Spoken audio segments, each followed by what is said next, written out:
Hi everyone, We're we're back. back. Today, Casey and I thought we'll talk about a topic that we spent a lot of time the past few months since we got married discussing and even arguing about, and that is money and how we spend ours.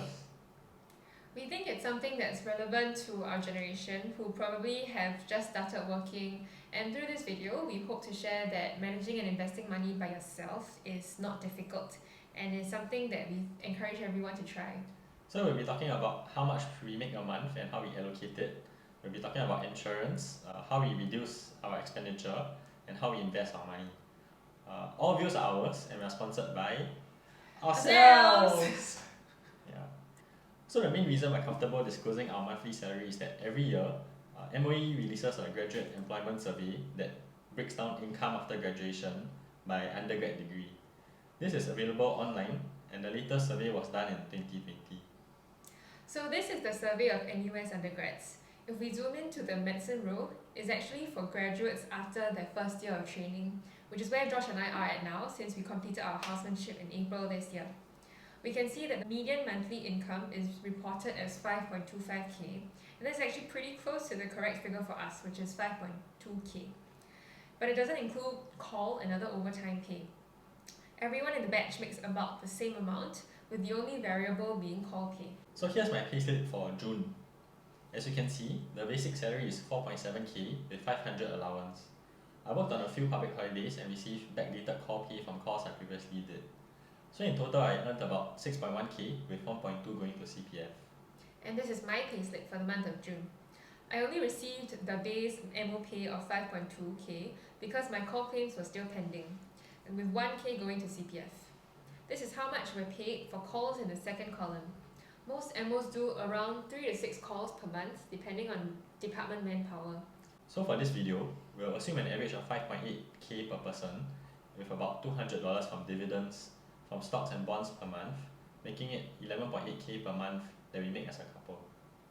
Here's a quick overview of how our monthly income is allocated. We'll be discussing each section in detail, starting with housing. For our HDB flat, which we previously made a video on, we paid $419,000.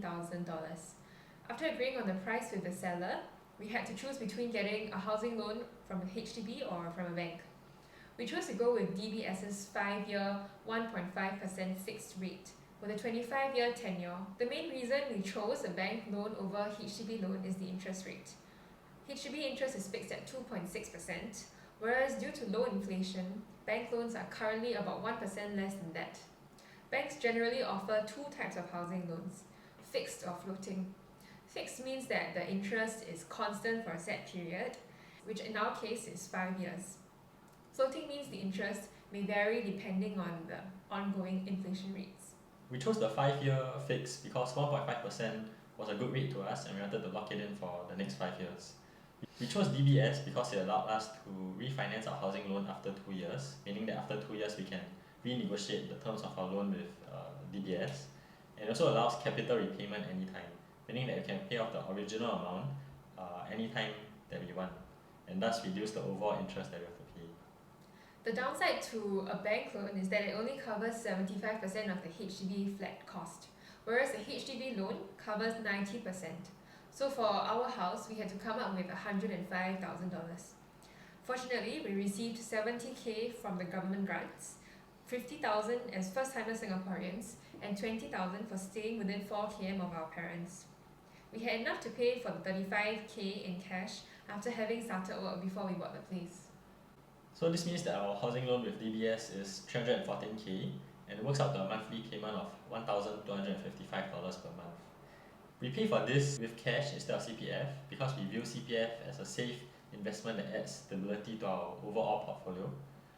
Basically, we see CPF as one egg and housing as another egg, and we don't want to mess up the two. Since we touched on CPF, let's talk about it next. I think most people watching this would know roughly what CPF is, so we'll keep this part short. Basically, it's a compulsory savings scheme that both employees and employers contribute to. Casey and I view it as a safe investment with returns that are not too bad. To illustrate, we've programmed the CPF calculator that shows how much to expect in your CPF based on monthly salary. We'll use it to illustrate how CPF works for us. This is Casey's current CPF savings. When she started working, she had almost nothing in the CPF. At the end of 2020, she had about 13k from work. So assuming that she makes an average of 5.8k in 2021, which we enter into this box, she'll add about 25k to her CPF this year, with 16k to ordinary account, 5.5k to MediSave account, and 4k to her special account. The calculator then compounds this over the years. To illustrate the power of compounding interest and regular contributions, assuming that Kesia makes 5.8k for the rest of her life until 55 and doesn't touch her CPF, she can expect to have 1.3 million in the CPF by the time she turns 55. So this calculator takes into account that salary contributions is capped at 6k per month, that there are different allocation rates based on age, additional 1% interest for the first 60k in CPF, a maximum amount of 60k in MediSave account, and a few other technicalities. The formulas got pretty complex towards the end, but I think the first two sig fig should be accurate at least. So what to do with this money? To grossly simplify, when you turn 55, we'll have to set aside a sum of money shown here that will then give monthly payouts from 65 years old onwards. The rest of the money we can actually withdraw or leave in CPF. Josh and I most likely plan to leave it in CPF because it's safe and the interest is good. It is also possible to contribute voluntarily to CPF, which can be entered into this column. But no more than 37.7k per year can go into CPF. Contributions are tax deductible, which can add up when compounded over the years. Another underlooked option is to transfer money from ordinary account to special account for 1.5% more interest, which can be done in this column, up to when there is 181k in special account. Everything is based on figures in 2021, and the images are from CPF YouTube videos. So in summary, CPF, if used properly, can actually complement our finances pretty well. It is not the fastest way to make money, but we think it's a good scheme that adds diversity and safety when it comes to finances. We choose not to use CPF for our monthly house mortgage because, as mentioned earlier, we view our house as one asset and CPF as another asset, and we prefer to keep the two separate. We'll be releasing the calculator soon if there's interest for it. Let us know! Okay, we'll now go through our insurance plans. The general rule of thumb we've heard is to spend around 3 to 10% of your income on insurance. However, we did some research and found insurance that costs us about $85 a month each, which is around 1.5% of our income. We both have the same coverage with the same companies. So we have 4 different types of insurance. They are life, personal accident, critical illness, and hospitalization. We're mostly with Aviva MinDef because we found it to have the best cost to benefit ratio. It's only offered to NSFs and NSmen as well as their spouses and families.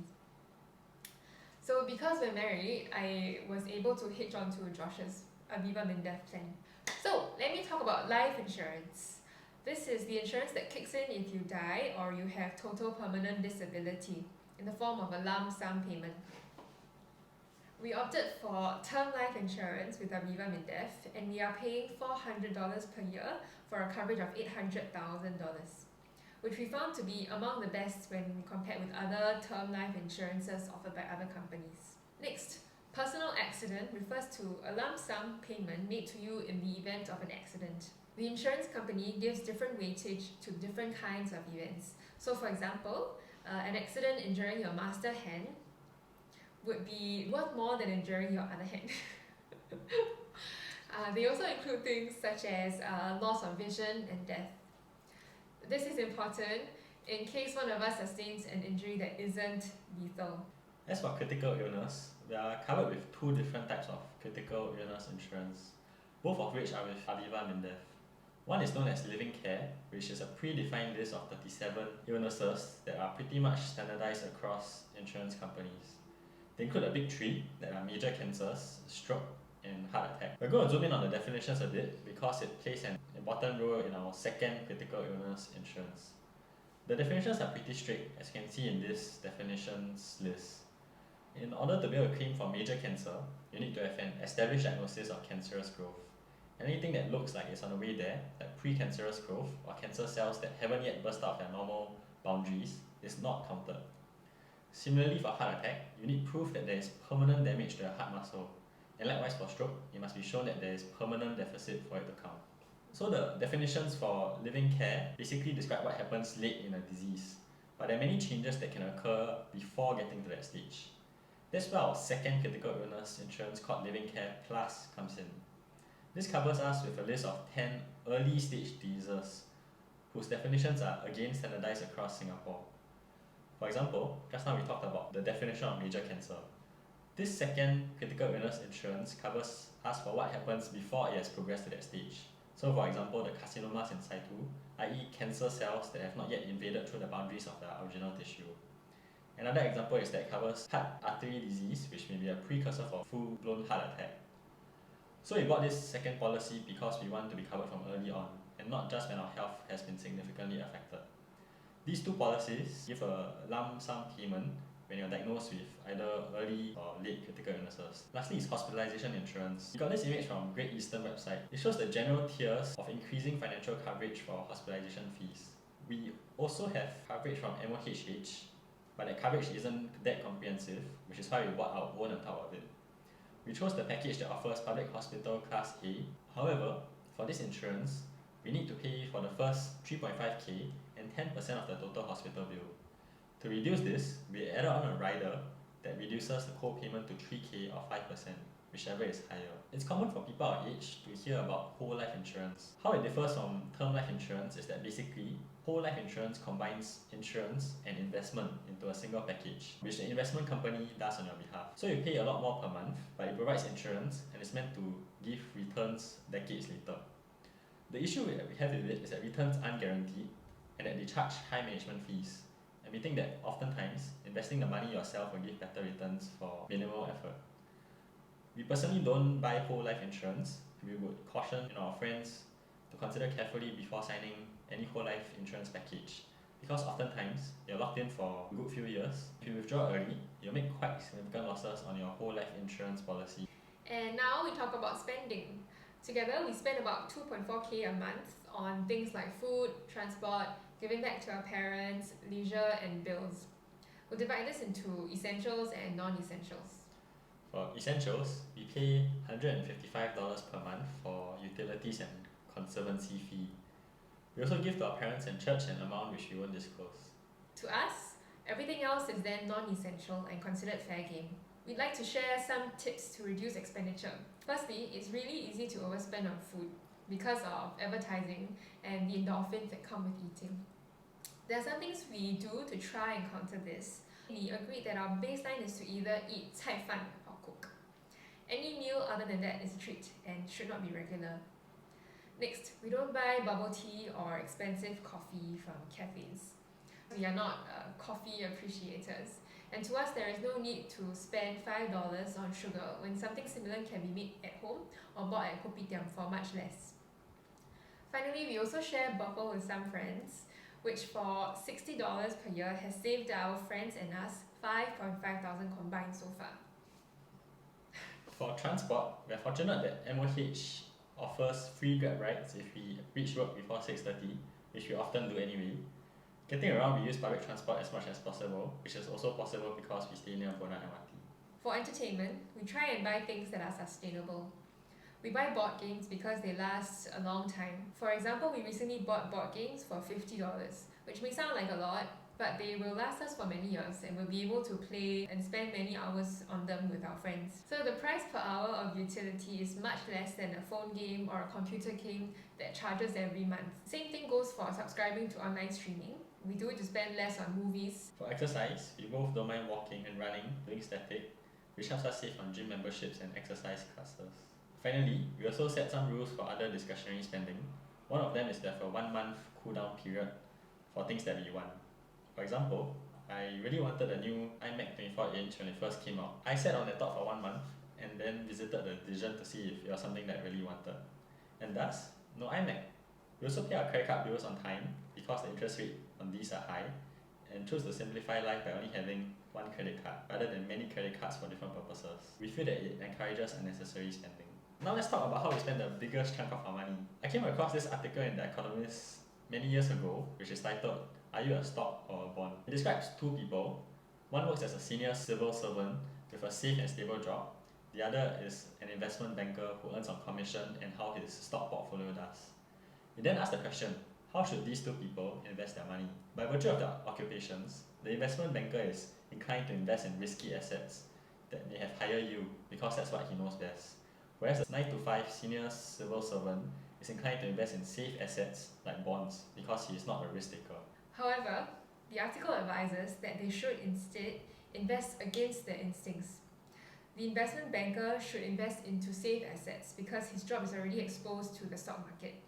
And the civil servant should invest in stocks because he can afford to take bigger risks given his secure income. So given that Casey and I have stable jobs as doctors, our overall investment philosophy is to put 75% of investments into risky assets such as stocks and exchange traded funds, also known as ETFs, and 25% into safe assets such as bonds, topping up CPF, or saving as cash. So there are many ways to invest your money into stocks. You can entrust it to companies, use a robo-investor, which allocates your money for you automatically, buy index funds, which are a collection of automatically compiled stocks, or buy specific stocks yourself. Casey and I choose to buy index funds and specific stocks ourselves. The reason why is because firstly, companies and even robo-investors charge management fees, which add up over time. Even commonly used robo-investors like Scythe, Stashaway, and OCBC robo-invest charge around 0.7% management fee per year for returns that are not guaranteed, which add up over time. We instead put our money into ETFs such as S&P 500, STI ETF, and Lion OCBC Tech ETF. S&P 500 is a weighted basket of the 500 biggest companies in the US. STI ETF, or Straits Times Index, comprises of stocks listed on Singapore's stock market, and Lion OCBC Tech ETF is a basket of Chinese tech stocks. We also buy specific stocks such as Capital Mall and Fraser Centrepoint, which manage shopping centres in Singapore, Taiwan Semiconductor Manufacturing, which is a Taiwanese chip maker, and also Singtel. And we do this through different brokers, as fees and ownership schemes are different for Singapore versus overseas markets. We don't invest in super high risk stuff like cryptocurrency and fads such as the recent GameStop because the risks are too high for our liking. So we view our investments in ETFs and stocks as long term, and we don't expect to make money from them in the coming few years. But in the long run, based on historical trends, they will hopefully provide good returns. 25% of our investments we allocate to safe assets such as bonds, CPF, and cash. Bonds are loans to companies that promise to pay back interest and a capital amount after some time. We buy bonds such as Singapore Savings Bond, SIA bonds, and Astra bonds. We top up into CPF for tax relief and for the compounding interest as shared earlier. So yeah, that's how we allocate money to our investments. Overall, I think our portfolio is quite high risk because most of our money goes to stocks, but we're okay with it given that our incomes are stable and that we're not likely to be out of a job anytime soon. Everyone's situation is different, and so what works for us might not work for you, and that's okay and there's nothing wrong with that. Ultimately, life is not about money. However, we think that it's a waste to work hard and not know where your money goes to. We think that little effort can go a long way in making our money work for us rather than the other way around. This video is about how we spend our money, but it's by no means something that will work for everyone. We hope that through this video, we have shown that managing money is something not out of reach for everyone. So we'll end this video here, but we're always open to sharing more in person or virtually.